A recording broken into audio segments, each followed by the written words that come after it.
아멘.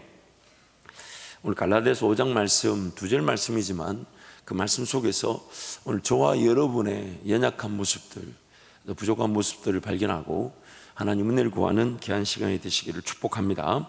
첫 번째로 죄로 인한 최고의 문제는요, 죄로 인한 최고의 문제는 내가 죽지 않으면 죽지 않은 내가 나를 죽인다는 것입니다. 죄로 인한 우리의 최고의 문제는요, 내가 죽지 않으면 죽지 않은 내가 나를 죽인다는 것입니다. 그래서 여러분 쉽게 한번 얘기해 볼까요? 예수님의 십자가 의지하여 먼저 죽으시겠습니까? 아니면 어쩔 수 없이 죽어야 되겠습니까? 내가 먼저 죽음의 자리에 서겠습니까? 아니면 어쩔 수 없이 죽어야 되겠습니까? 인생은 항상 이 두 가지 중에 하나입니다. 내가 먼저 죽으면 하나님이 살려주시지만 안 죽으면 반드시 죽임을 당하게 됩니다. 스스로 죽으시겠습니까? 아니면 어쩔 수 없이 죽겠습니까? 잘 모르시겠습니까?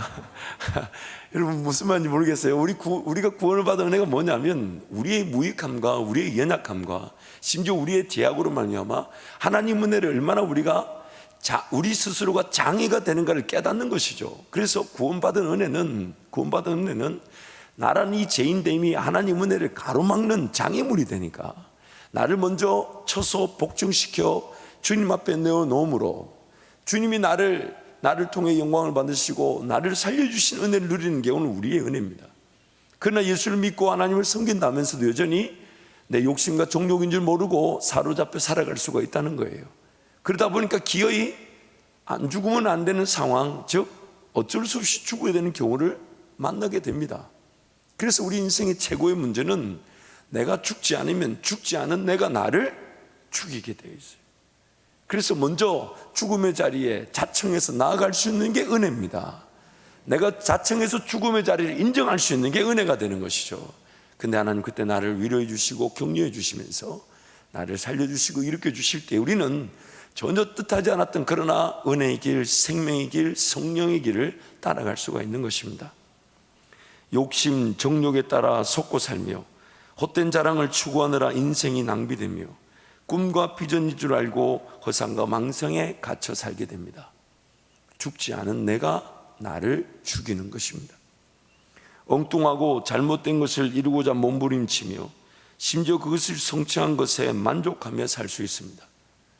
분명히 그것을 추구한 것 자체가 하나님 보실 때는 잘못된 방향, 잘못된 것이었는데 심지어 또 잘못된 방향, 잘못된 것을 추구한 것도 문제인데 또 그걸 일정 부분 이루었다고 착각하면서 그게 만족할 수 있다는 것, 이런 게 두려운 것이죠.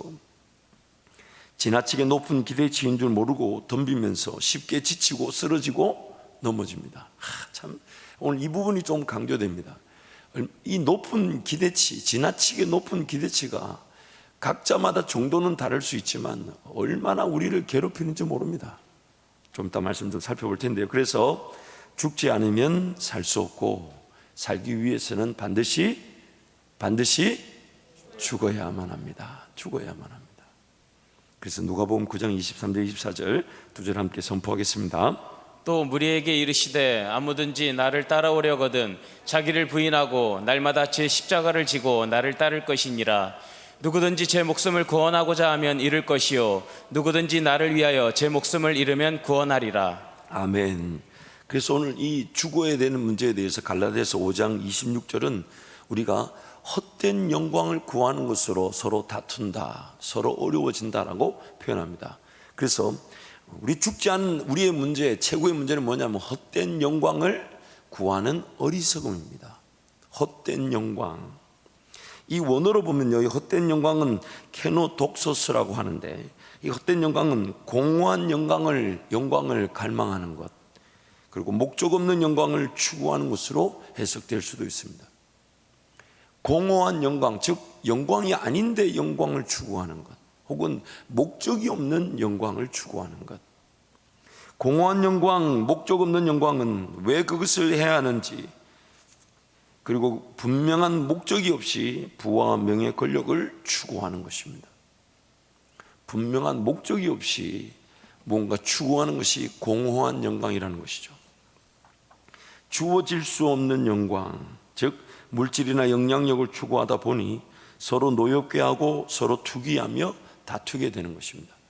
주어질 수 없는 겁니다. 왜냐하면 하나님께서 우리의 삶의 주관자가 되시는데 우리에게 그런 공허한 영광, 즉 목적 없는 영광, 그 물질을 왜 줘야 될까요? 그 사람의 영향력을 왜 높여야 될까요? 왜 가치를 좋게 만들어야 될까요? 그런 목적이 없이 그 자체를 추구할 때 하나님 그것을 허락하지 않으신다는 거죠. 공허한 영광, 하나님의 영광을 받지 않으실 것을 나의 영광으로 삼고 목적으로 삼는 것이 문제입니다. 그러다 보니까 수단과 방법을 가리지 않고 일단 이루기만 하면 된다고 여깁니다. 수단과 방법을 가리지 않습니다.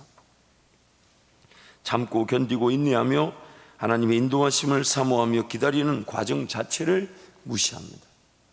하나님은 지금 내 삶의 동행의 기회에 한 걸음 한 걸음 주님과 동행하기를 원하시는데 이런 어떤 공허한 잘못된 목표와 목적을 이루려고 하다 보니까 자기도 모르는 사이에 수단과 방법을 가리지 않습니다. 그래서 예를 들면 어떤 불법과 잘못된 것을 시도하는 것도 문제지만은 수단과 방법을 가리지 않는다는 말은 지금 나의 예배와 지금 나의 기도의 자리조차 소홀히 하면서 뭔가 그 일, 지금 당장 이거부터 이루고 봐야 되고 지금 당장 돈부터 벌고 봐야 되고 지금 이걸 위해서는 하나님과 관계는 어느 정도 소홀히 해야 된다. 이것만큼 어리석은 수단과 방법을 가리지 않는 어리석음이 없어요. 하나님은 지금 그 과정 자체를 중요시 여깁니다. 얼마나 하나님과 동행했는가. 왜냐하면 여러분 하나님의 역사가 나타날 때를 보십시오. 다른 거 몰라도 그가 얼마나 하나님과 동행했는지를 분명히 그 역사의 자리에 쓰임받는 것으로 알 수가 있습니다. 심은 대로 거두기 때문이에요. 한 걸음 한 걸음 주님과 얼마나 동행했으며 그러나 그가 개인적인 삶의 자리에서 숨겨져 있는 듯 보였지만 하나님께서는 그를 드러내실 수밖에 없었다는 겁니다. 골리앗을 무찔렀던 다윗의 고백은 이렇습니다. 들판에서 아무도 보지 않는 가운데 양들을 지킬 때에 양을 움켜가는 사자와 곰을 볼 때 하나님께서 나에게 은혜를 주셔서 그 양을 움켜가는 사자와 곰을 쫓아가서 입을 찢고 그 양을 구해내게 하셨다는 그 하나님이 지금 나와 함께 하시니 저 골리앗은 아무것도 아니라는 거예요.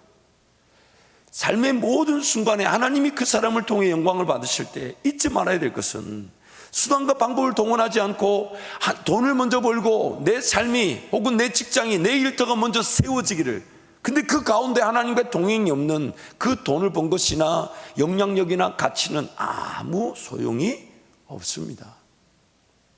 모래 위에 세워진 한낱 무너짐이 심할 어리석음일 뿐입니다.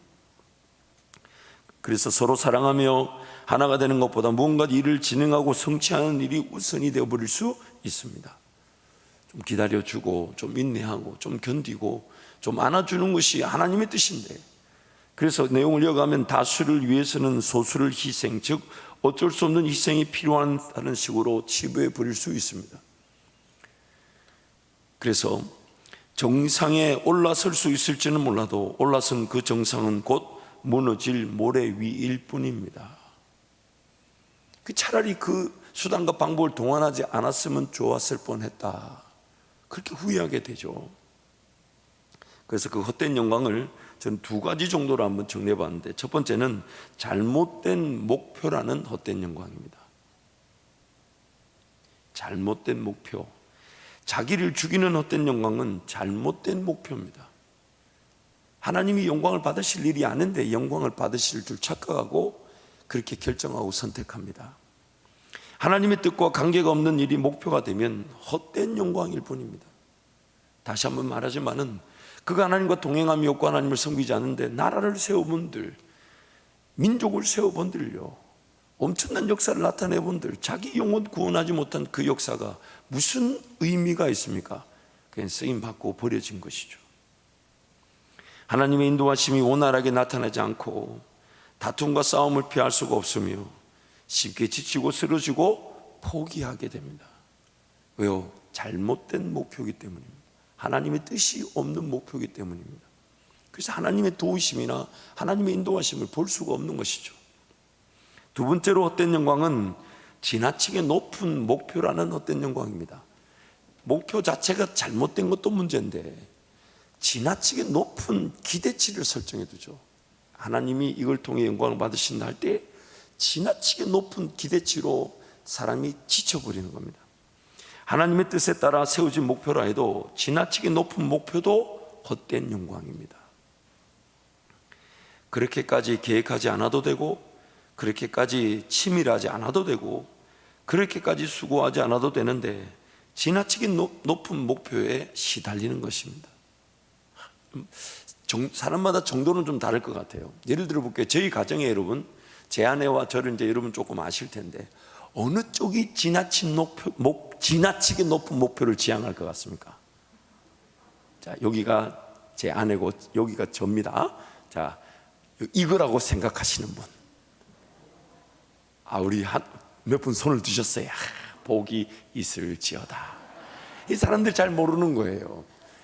물론 부부간의 관계니까 제가 누구라고 말하지는 않겠습니다만은 사람마다 정도는 다르지만, 그러나 어떤 관심 분야가 다를 수는 있어도 사람마다 다 높은 기대치는 다 가지고 있습니다.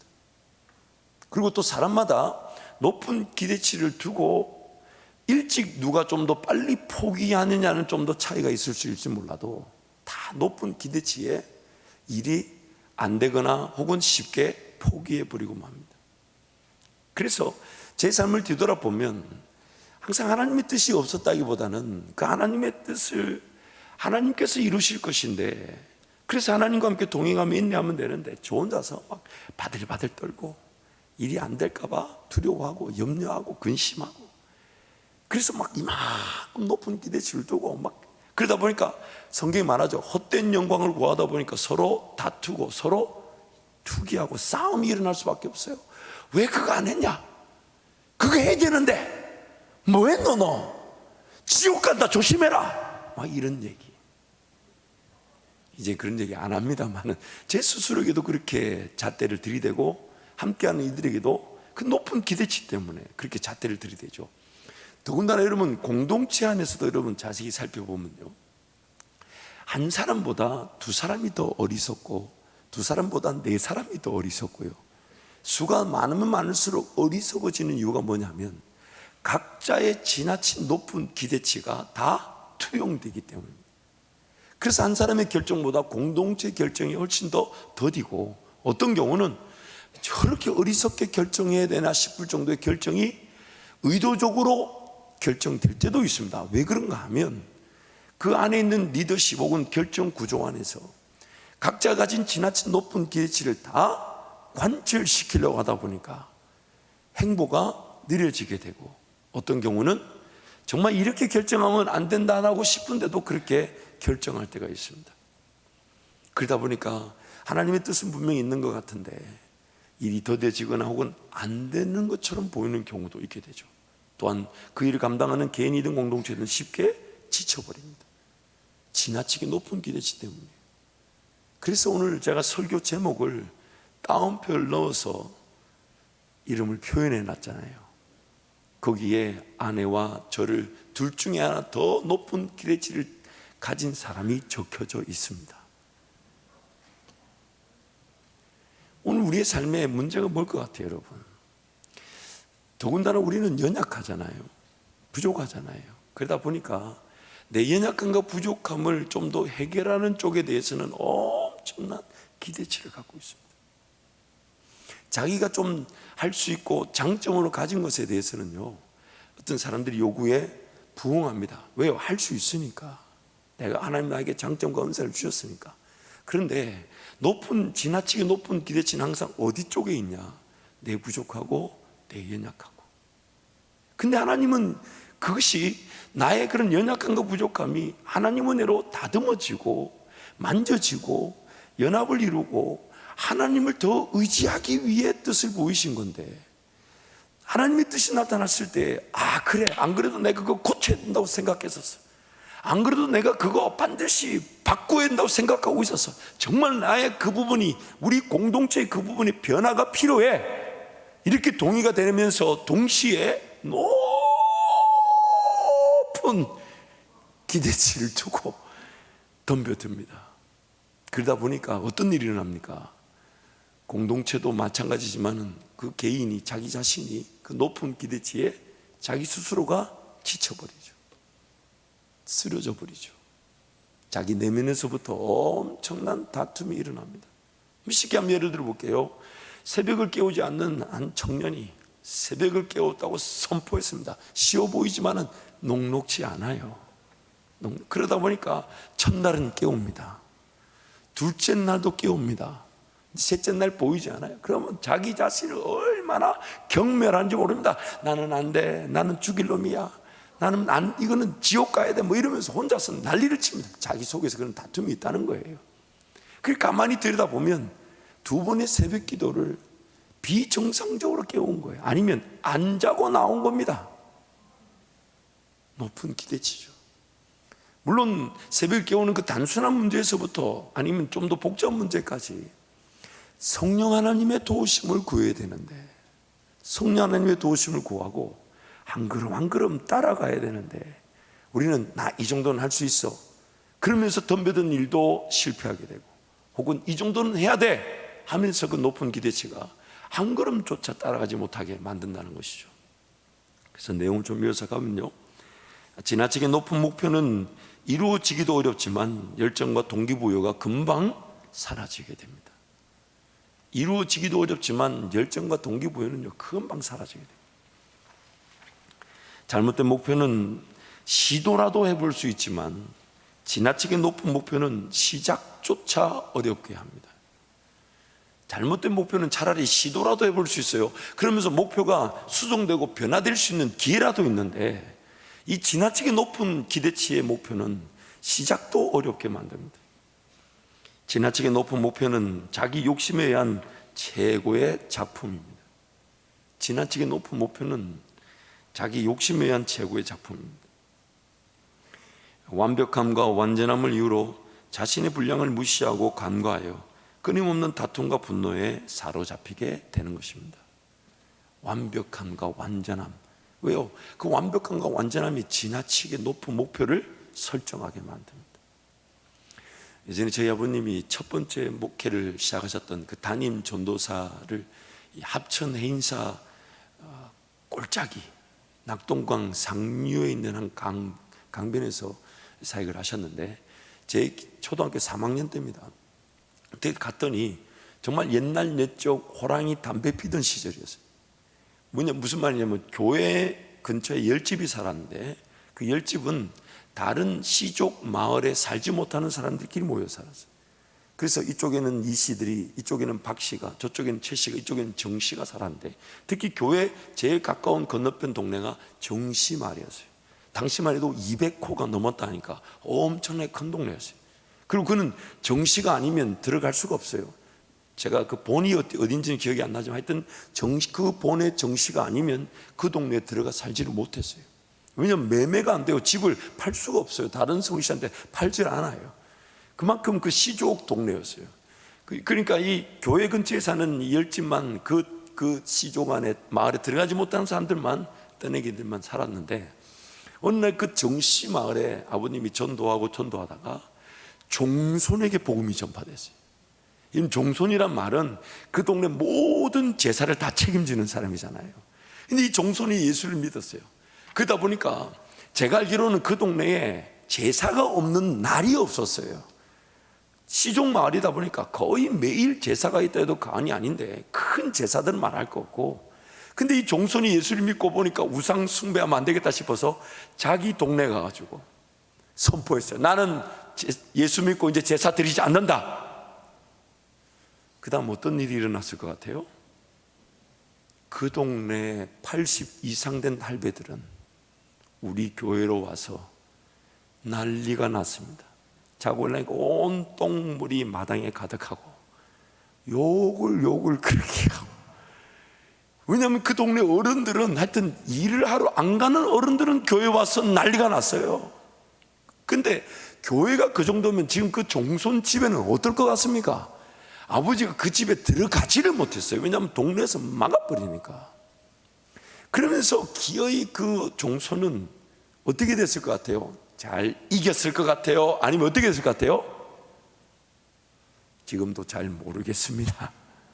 물론 이제 최근에 소식은 신앙생활 한다고 들었는데, 무슨 얘기냐면요, 물론 우상숭배 분명히 그거 하나님이 정리하게 하실 것이지만은 그것이 분명히 하나님의 은혜를 구하고 인내하지 않으면 내 마음 먹었다고 되는 일이 아니다는 얘기예요. 분명히 우상숭배, 분명히 그는 하나님이 싫어하시지만 그러나 예수님을 믿는 믿음의 포기의 기회가 돼서는 안 된다는 거죠. 하나님이 어떤 은혜 어떻게 주실지를 기대하며 한 걸음씩 지혜롭게 다가가야 되는 것인데, 그리고 어느 순간 그것이 기도로 준비되어져서 기도로 이길 수 있는 문제인데 그것이 그렇지 않다 보니까 엄청난 다툼이 나고 싸움이 나고, 제가 정말 학교를 가지를 못해요. 왜냐하면 막 정시집안 사람이 저까지 전도사들 지나간다고 하죠.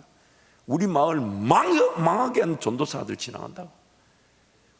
그 동네는 제가 알기로는 한동안 복음 전파가 불가능했습니다. 동네를 들어가지 못하게 해요. 물론 안타깝죠. 예수를 믿고 그 이름의 능력으로 우상숭배가 이겨내면 되지만, 그러나 성령 하나님 그분의 인도하심보다 내 높은 기대치가 더 큰 문제를 야기해 버릴 수 있습니다. 더 어려움으로 치다. 분명히 그 말하는 건 맞아요. 지향하는 바가 틀리지 않아요. 그러나 성령 하나님께서 과연 그것을 관철시키고 이루시기 위해서 어떤 지혜와 어떤 인도하심으로 이끌어 가실지를 기대해야 되는데, 기도해야 되는데, 인내해야 되는데, 두렵고 떨림으로 정말 하나님 앞에 철저하게 달려들어 은혜를 구해야 될 일인데 그저 높은 기대치, 과연 그것이 분명히 그 말은 맞을 수 있지만 엄청난 다툼과 싸움이 일어나서 오히려 더 큰 문제가 될 수 있다는 것입니다. 이거는 어떤 공동체뿐만 아니라 개인의 문제에서도 끊임없이 일어납니다. 분명히 그 뜻하는 바, 계획하는 바, 그리고 하나님께 영광을 돌리는 바, 그 내용이 틀리지 않아요. 분명히 하나님께서 주신 뜻일 수 있고 목적일 수 있습니다. 그러나 그것을 이루실 분도 내가 아니라 성령 하나님이십니다. 그리고 그 일을 맡겨드리고 한 걸음씩 한 걸음씩 한 걸음씩, 그러나 그것이 어떨 때는요 급속도로 진전이 되게 하시기도 하시고 어떨 때는 조금 더 인내하게 하시지만 피할 길을 주시는 분이 우리 하나님이십니다. 그래서 그 높은 기대치, 이것이 오늘 우리로 하여금 엄청난 다툼과 싸움을 만들어내는 것입니다. 그래서 이 완벽함과 완전함이라는 것 자체가 함정입니다. 완벽함과 완전함이라는 것 자체가 함정입니다. 함정.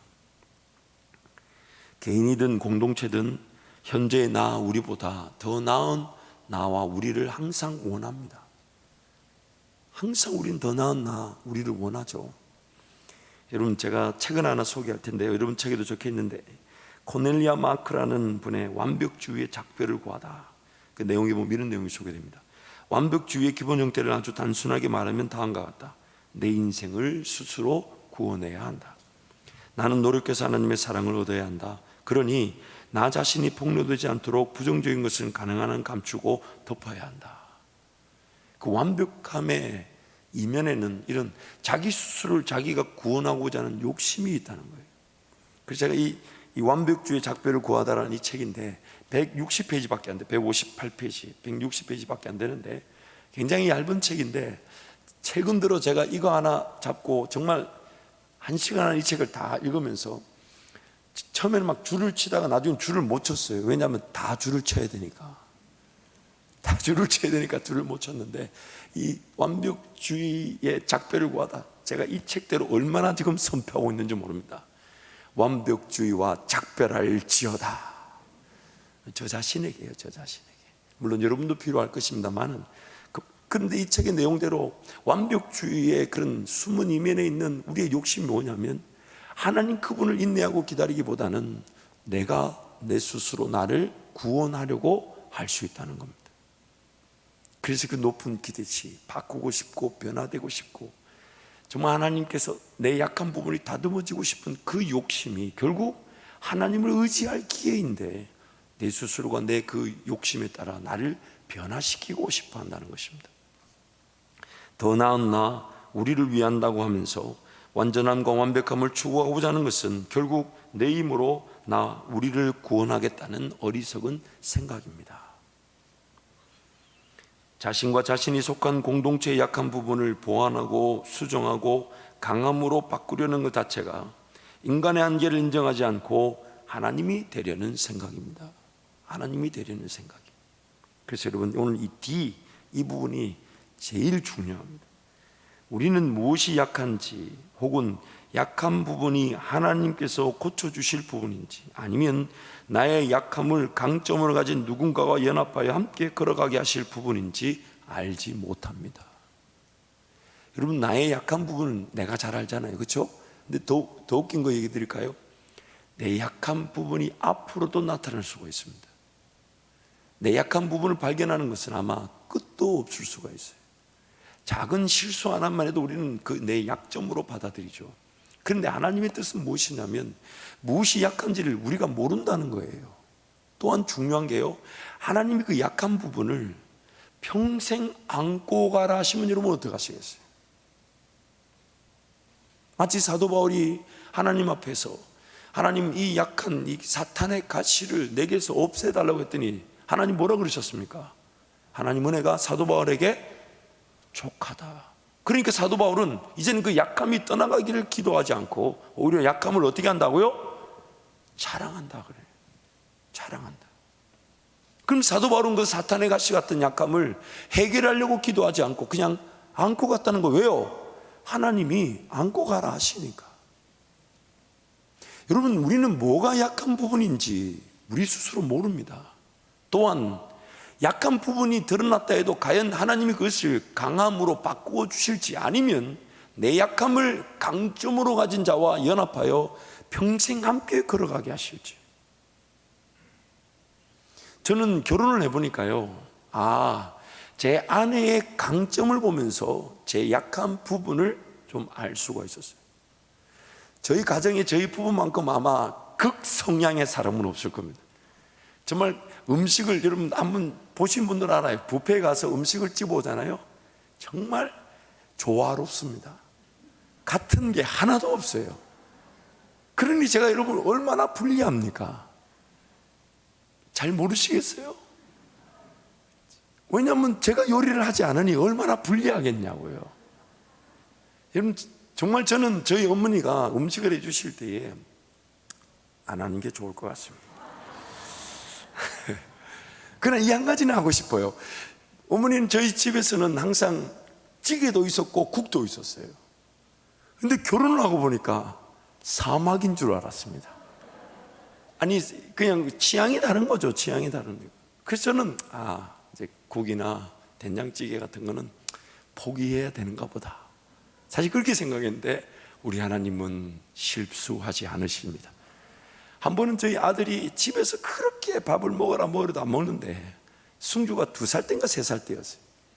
어디 나가서 어느 집사님 집에서 밥을 너무너무 잘 먹는데 그때 먹었던 밥이 설렁탕이었어요. 그 이후로 우리 집에 국과 찌개가 등장하기 시작했어요. 시어머니 아들이 그렇게 국을 끓여달라 할 때는 안 끓여주더니 자기 아들이 국을 먹는 걸 보면서 국을 만드는 그 어머니는 하나님의 은혜가 아닐 수 없었습니다. 물론 농담입니다만은, 그러나 저는 제 아내의 어떤 강점 보면서 항상 아내가 저에게 뭔가 얘기할 때 제 약점의 부분이라 늘 여깁니다. 그러면서 하나님께 은혜를 구하죠. 제 약한 부분들이 하나님 잘 다듬어지고 변화되고 최소한 나에게 혹은 상대방에게 상처를 만들지 않도록 하나님 은혜를 베푸십시오. 그렇게 기도하지만, 그러나 지금까지도 기도하고 있는 제목들이 있습니다. 참 바뀌지 않아요. 참 변화되지 않아요. 그러나 포기를 못하죠. 하나님 저희 보면 응답을 하시고 확신을 주실 때까지는 끝까지 기도할 겁니다만은, 그러나 우리가 인지해야 될 것은 정말 내 약한 부분이 어떤 부분인지, 혹은 약한 부분이 정말 하나님이 해결해 주실 부분인지, 아니면 내 약함을 강점으로 가진 이와 하나 될 수 있는 기회, 연합될 수 있는 기회, 함께 교회를 세워나갈 수 있는 기회인지 하나님의 뜻을 우리가 모른다는 것입니다. 그렇기 때문에 그 완벽함과 완전함을 항상 경계해야 합니다. 우리 모자란 부분, 혹은 나의 모자란 부분, 연약한 부분, 좀 더 보완이 필요한 부분들을 바꾸려는 욕심, 그것이 지나치 높은 기대치로 나를 짓누를 수가 있다는 것입니다. 그러면서 그 완벽함과 완전함을 추구하는 부분 자체가 하나님이 원하시는 부분이 아닌데 엉뚱한 그 부분에서 하나님의 인도하심을 놓쳐버릴 수 있다는 것이죠. 그래서 완벽해지고 완전해지고 싶은 욕심 자체가 하나님의 최종 목적과 현재적 인도하심을 거절하게 만드는 죄성입니다.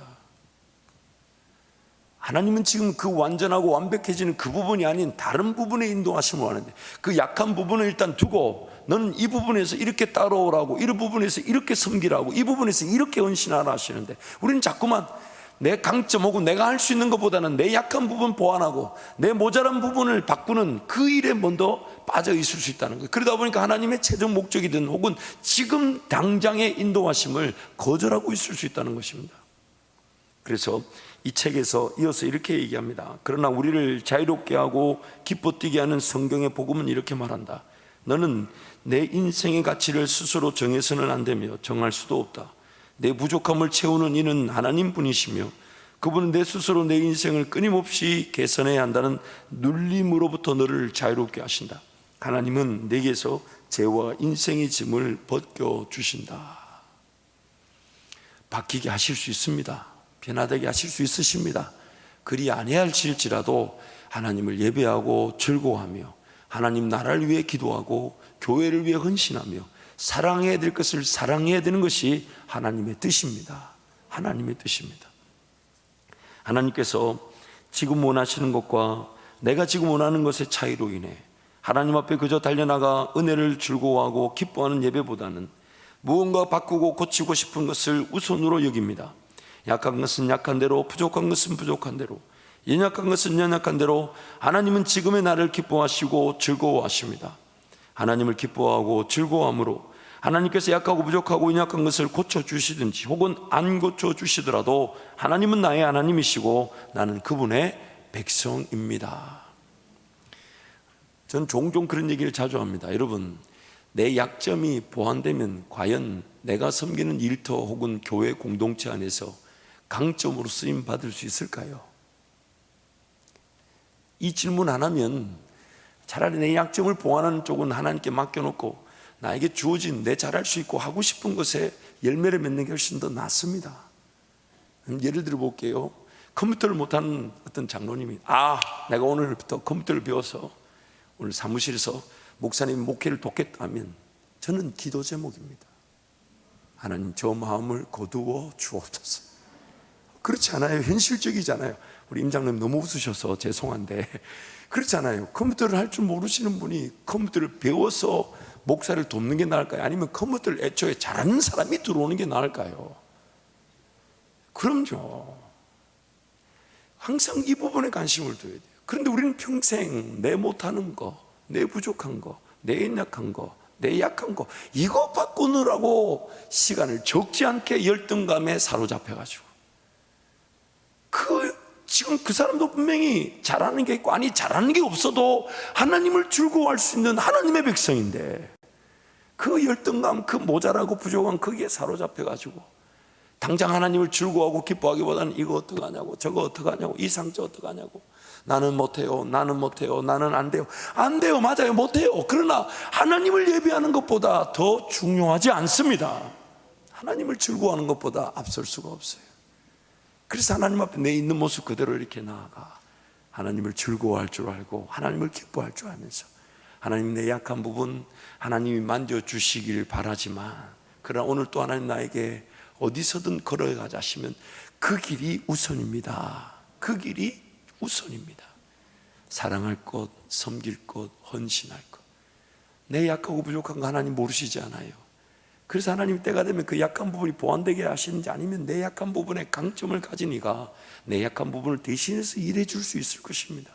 그렇다면 나는 뭐 해야 됩니까? 하나님 나에게 말씀하시는 거. 적지 않은 사람들이 이 열등감에 사로잡혀가지고 평생 부족하고 연약한 거 그거 해결하느라 자기 인생의 꽃을 피워보지 못한 사람들이 얼마나 많은지 모릅니다. 결국 그것이 자기 약한 부분을 해결하고자 하는 완벽함이었고 하나님의 뜻과 관계없는 공허한 영광이었습니다. 그러므로 여러분, 특히 우리 청년들을 축복합니다. 남들 볼 때 필요한 거 물론 어느 정도는 필요할 수 있지만 하나님을 즐거워하고 기뻐하고 예배가 제가 되며 매일매일 시간 헌신할 줄 알고 하나님을 즐거워할 줄 알고 매 시간 어떻게 공부해야 될지, 무엇을 공부해야 될지, 무엇을 배워야 될지, 어떻게 훈련받을지를 물으면서 하나님을 기뻐하고 즐거워할 줄 아는 예배자가 된다면 하나님 반드시 쓰임받을 수 있는 기회를 주시고, 못하는 건요 나중에 잘할 수 있는 사람들 붙여주시면 끝나는 거예요. 제가 교회 사역을 시작했을 때 이제 첫 번째 사역이 중학생이었습니다. 소위 말하는 그 북한군이 무서워서 남침을 하지 못한다는 우리 그 중학생들. 제가 그때 그 중학생들 섬기는데 제가 찬양을 하니까요, 첫 번째 주일이었어요. 찬양을 하니까 저 뒤에 몇몇 남학생들이 킥킥킥 웃더라고요. 나중에 얘기를 들어보니까 어떻게 저 목소리로 찬양을 하냐, 자기네 이렇게 그랬대요. 왜냐면 제 앞에 있었던 선임 전사님은 기타도 잘 치고 찬양도 잘하고, 근데 저보고 찬양을 하래서 제가 막 힘껏 불렀어요. 그럼 제 찬양의 특징이 뭐냐면 모든 악기들의 소리를 죽이는 은사가 있습니다. 그러다 보니까 이게 독출한 이 목소리가 막 하니까 저 뒤에 몇 명 웃어요. 그래서 제가 고민을 했어요. 야, 하나님 이거 어떻게 해야 됩니까? 하나님 이거 어떻게 해야 됩니까? 그러면서 이제 두 가지를 고민했어요. 첫 번째는 기타를 배워야 되나. 그래서 기타를 배우려고 하니까 제 손가락이 여러분 좀 보시면 아는데 짧아요. 이 기타 이게 잘 안 돼요. 하이키 잠도 이게 눌러야 되는데 안 눌러져요. 그러니까 이 매번 기타를 하는데 제가 한 3일을 배우다가 던져버리고 이렇게 기도했어요. 하나님 탬버린으로 가겠습니다. 탬버린으로 가고 기타 잘 치는 우리 학생들을 세워주시고 교사들을 세워주십시오. 두 번째, 이 목소리를 놓고 기도하는데 아무리 기도해봐도 이게 목소리를 지금 성악을 배운다. 아이고, 제가 성악하는 그 음악가 음악대학 가서 성악을 배우려 했더니 복식호흡하라는 그 자체가 이해가 되지 않더라고요. 그래서 안 되겠다, 하나님 듣는 사람들 길을 바꾸어 주십시오. 제가 믿기로는 지금까지도 그 기도는 유효한 줄로 알고 있습니다. 물론 정말입니다. 최선을 하려는데 안 되더라고요. 근데 안 되는 동안에 제가 무서웠던 게 뭐냐면 내가 이거 하느라고 지금 말씀 묵상하고 기도하는 것처럼 놓치고 있는 것 같더라고요. 이 목소리 이거 가지고 고민하느라고 하나님께 은혜를 구하고 성령 하나님께서 나를 통해 일하실 일을 놓치고 있다는 그런 두려운 생각이 들었습니다. 그래서 평생 기타는 잘 갖춰진 교회로 가면 하나님 그걸로 끝나는 것이죠. 제가 악기 못해도 제가 잘할 수 있는 걸로 평생 살아갈 수 있도록 하나님 저에게 은혜를 베풀어 주십시오. 그리고 포기해버렸어요. 근데 지금까지도 하나님 은혜로 걸어왔습니다.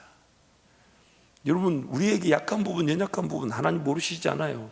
그러나 그것이 상대방에게 혹은 공동체 안에 상처와 아픔으로 드러나서는 안 되지만, 그 정도는 다듬어져야 되지만, 그 약한 부분이 마치 누군가의 강점인 것처럼 강점이 되고자 하는 것이 평생의 열등감이며 완벽주의의 그늘에 사로잡히는 것입니다. 하나님, 약한 건 약한 거지만 그래도 나에게 원하시는 게 있다면 하나님, 제가 그거 순종하고 거기서 헌신하고 거기서 희생하고 거기서 주님을 섬기기를 원합니다. 이게 바로 우리의 기도가 되어야 되는 것입니다. 그래서 평생 완벽하고 완전해지고자 하는 것 자체가 나를 짓누르는 인생의 짐이 되어서 하나님 은혜를 은혜답게 누리지 못하는 것입니다. 그래서 평생 완벽하고 완전해지고 싶은 생각에 사로잡혀서 하나님을 하나님답게 제대로 경험하지 못할 수 있습니다. 그래서 이 책 안에 보면요, 이 C.S. 루이스의 글을 인용한 게 있는데 이런 글이 인용되어 있어요. 우리가 사랑받을 만한 가치가 전혀 없는데도 우리를 사랑하는 마음을 받아들이는 것이 얼마나 어려운 일인지 모른다. 우리는 차라리 우리가 똑똑하고 예쁘고 착하고 정의롭고 유능해서 사랑받기를 원한다. 만약 누군가 우리에게 이 세상에 존재하는 최고의 사랑, 즉 조건 없는 사랑을 베푸고 있다는 것을 우리가 안다면 우리는 엄청난 충격을 받을 것이다. 나부터가 나의 약점 때문에 나를 사랑하는 법을 모른다는 거예요. 나부터가 나의 모나고 부족한 모습 때문에 나를 좀 존중해주고 세워줄 줄 모른다는 것입니다. 근데 우리 하나님은요, 저와 여러분을 향한 하나님은요, 우리 하나님은 내 약점, 내 연약한 그게 아니라 내 존재 자체를 좋아하시고요, 내 존재 자체를 기뻐하시고 내 존재 자체에 관심을 두고 계십니다. 무엇보다도 내가 아니면 내가 아니면 그 누구도 나를 대신해서 주님 사랑합니다, 이 고백을 해줄 수 있는 사람은 없습니다. 내가 아니면, 하나님 한 분이면 저는 충분합니다, 이 고백을 하나님께 올려드릴 수 있는 사람은 아무도 없습니다. 그래서 여러분, 우리 상대방을 보는 시선도 마찬가지겠지만 자기 자신을 볼 때에 항상 어떤 일을 계획하든지 혹은 어느 길을 따라가든지 함께 도모하고 물색하든지 너무 지나친 높은 목표, 그 완벽함과 완전함에 내가 또 발목이 잡힐 수 있다. 그래서 한 걸음씩 성령 하나님 이 일을 이루시기 위해 나에게 어떤 길을 걸어가도록 인도하기를 원하십니까? 나는 어느 길을 걸어가면 됩니까? 그렇게 따라가다 보면 어느 순간 하나님께서 나에게 나만의 길을, 최고의 은혜의 길을 열어주시고 계실 것입니다. 그래서 개인이든 공동체든 완전하고 완벽해질 수 있는 유일한 방법은 완벽하고 완전하신 예수 그리스도께 연결되고 견합되듯 연합하는 것입니다. 내가 예수 그리스도께 딱 붙어 있으면요, 그러면 그분이 완벽하고 완전하시기 때문에 나도 완벽해지고 완전해질 수 있는 것입니다. 그래서 그것을 성경이 이렇게 말하는 거죠. 나는 죽고 죽어 산다는 것은 삶의 모든 내용을 하나님께 전적으로 맡기고 그분의 인도하심에만 따라 살아가는 것입니다. 그래서 여러분 예배하는 거예요. 그래서 매일 새벽을 깨우고 하나님께 묻는 겁니다. 오늘 또 하나님, 저는 예수 그리스도께 연합되어져 붙어 있어서 영양분을 공급받고 내 삶을 인도해 가실 하나님의 뜻을 깨닫고 싶습니다. 그리 아니하실지라도 오늘 하루가 하나님을 예배하는 하루가 되게 해주시고 하나님을 기뻐하는 하루가 되게 도와주시고 감사로 예배하는 자가 되게 하여 주옵소서. 그래서 마틴 루터가 이런 말을 했죠.